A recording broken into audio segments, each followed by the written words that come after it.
আগে জানতে হবে ইনফরমেশন সিস্টেমের সংজ্ঞা এবং এর ধরন।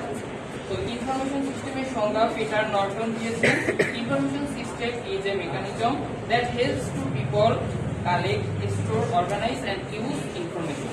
অর্থাৎ এর অর্থ আমরা বলতে পারি তথ্য ব্যবস্থা হচ্ছে তথ্য সংগ্রহ, সংরক্ষণ, সংগঠন এবং তা মানুষের ব্যবহার উপযোগী করার একটি কার্যকর পদ্ধতি। আমরা দুই ধরনের তথ্য ব্যবস্থা লক্ষ্য করে থাকি, তার একটি হচ্ছে ম্যানুয়াল ইনফরমেশন সিস্টেম এবং অপরটি হচ্ছে কম্পিউটার নির্ভর ইনফরমেশন সিস্টেম। ব্যবসা বাণিজ্যে তথ্য ব্যবস্থার ভূমিকা ব্যবসার প্রক্রিয়া ও কার্যক্রমে সহায়তা করে, সিদ্ধান্ত গ্রহণে সহায়তা করে, কৌশলগত সুবিধা অর্জনে সহায়তা করে।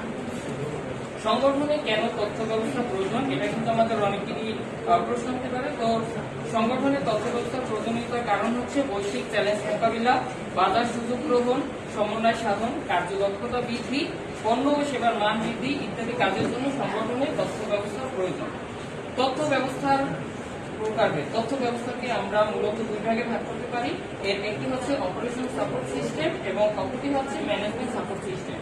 অপারেশন সাপোর্ট সিস্টেমের ভিতরে রয়েছে transaction processing system, export system, office automation system এবং ম্যানেজমেন্ট সাপোর্ট সিস্টেমের ভিতরে রয়েছে management information system, executive support system এবং ডিসিশন সাপোর্ট সিস্টেম।